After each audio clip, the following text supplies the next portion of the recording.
भाई जिस टाइम मोहम्मद सिराज को गुजरात टाइटंस ने अपनी टीम में लिया था तो ये सोच के लिया होगा ना कि यार उनका प्रदर्शन हमेशा अच्छा रहेगा।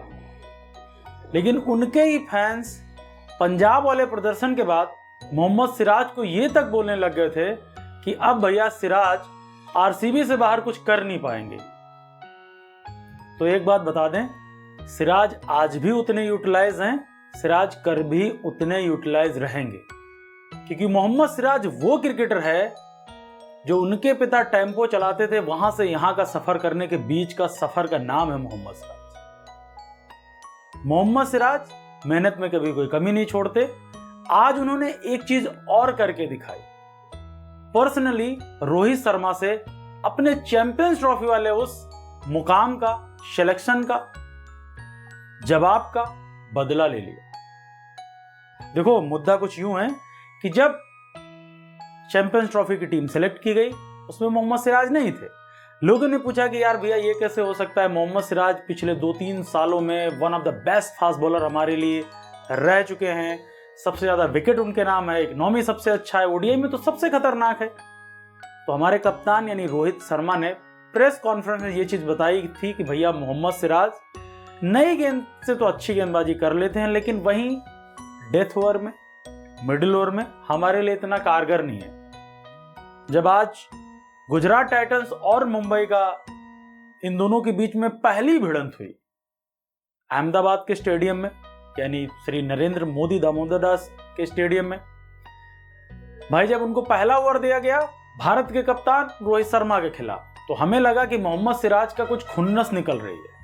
पहली गेंद डॉट हो जाती है, दूसरी गेंद पर चौका लगता है, तीसरी गेंद जो उन्होंने डाउनले की थी उस पर रोहित शर्मा चौका मार देते हैं। तो मुझे ऐसा फील हुआ कि भैया मोहम्मद सिराज वापस गेम में अब नहीं आएंगे। रोहित शर्मा लय पकड़ चुके हैं, लेकिन उनकी खामियों को मोहम्मद सिराज बहुत अच्छे से समझ चुके थे। उन्होंने बहुत अच्छी से एक गेंद की जो एक इन स्विंगर थी, रोहित शर्मा समझने में नाकाम रहे। पेस से बीट हो जाते हैं, लाइन से बीट हो जाते हैं, लेंथ से बीट हो जाते हैं और थोड़ा लेट भी हो जाते हैं। सीधा गेंद मिडिल स्टंप के टॉप ऑफ स्टंप लगी और रोहित शर्मा को बोल्ड कर दिया। जाते जाते उनका सेलिब्रेशन ये बता रहा था कि मैं वही मोहम्मद सिराज हूं जिसको आपने भरी मीडिया के तहत ये बोलकर बाहर निकाला था चैंपियंस ट्रॉफी से कि भाई आप हमारे लिए उतने ज्यादा कारगर नहीं हो। तो देख लो भाई, समझ लो भाई, आज भी वही दम है, आज भी वही करता आ रहा हूं और शायद आगे भी 2-3-4 साल करता रहूंगा। उसके बाद जब विकेट थ्रू लेने की दोबारा बारी आई तो भैया सीधा सीधा वो रैन रिकल्टन को ले उड़े। कमाल के इन स्विंगर थे, कमाल के इन स्विंगर, जो अमूमन उनको लेफ्ट हैंड बैटर के लिए अंदर आती है। अंदर आती हुई गेंद नहीं समझ पाए रैन रिकल्टन और डंडा ले उड़े। तो वो बार बार हर एक सेलिब्रेशन, हर एक ओवर, हर एक मोमेंट, मुझे उस बदले की आग में मोहम्मद सिराज का वो सेलिब्रेशन दिख रहा कि वो दिखा रहे थे अपने आप को कि भैया, आरसीबी वालों को भी बता रहे थे कि छोड़कर गलती की है। मिलेंगे 2 अप्रैल को चिन्ना स्वामी में, जहां पुराना रिवेंज है उनके साथ। उनके घर में जो एक टाइम मोहम्मद सिराज का घर हुआ करता था, डालेंगे वो ball Virat Kohli, Phil Salt, Devdutt Padikkal, Rajat Patidar के अगेंस्ट भरे बैठे हैं। देख के तो ऐसे ही लगा। क्या फील हो रहा था आपको, वो चीज कमेंट में अपनी प्रतिक्रिया दर्ज करना मत भूलिएगा। अगर आज की मैच की बात करो तो मुझे नहीं लगता कि कहीं भी आसपास मुंबई इंडियंस गुजरात टाइटंस के नजदीक आई है।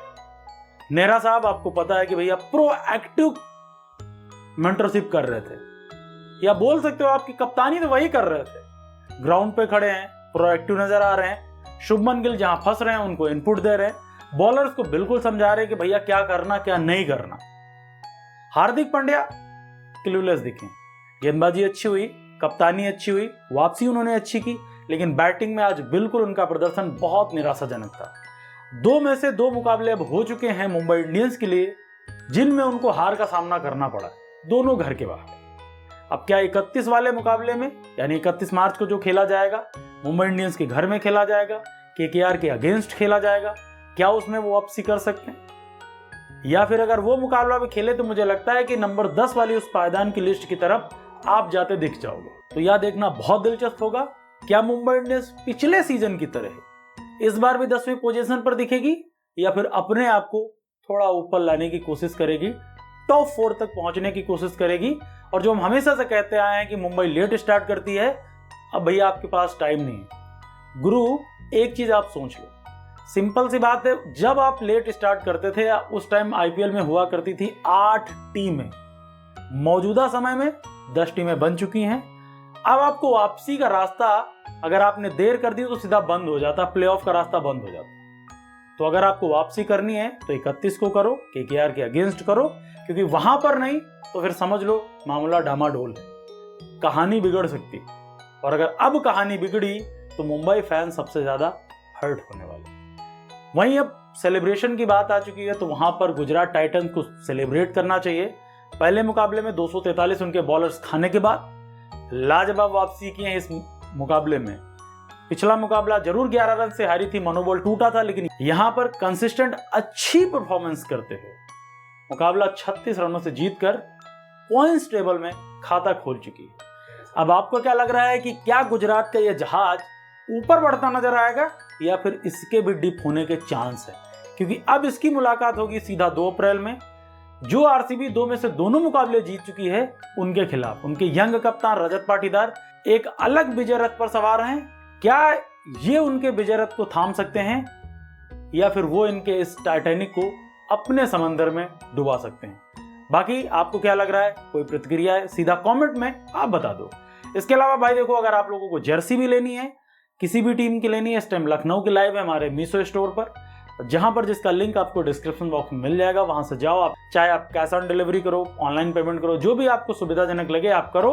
और प्लस स्टोर को सब्सक्राइब कर लेना, फॉलो कर लेना। और इसके अलावा जो आपकी फीडबैक है वो शेयर करना मत भूलिएगा। वहां पर जाओ, वहां पर शेयर कर देना, उससे दूसरे लोगों को थोड़ा सा भरोसा होता है यार कि प्रोडक्ट अच्छा है। बाकी अगर बात करोगे आज के मुकाबले की, तो देखो भाई, आज तो 2 मुकाबले हैं, यानी रोचक रविवार है ना।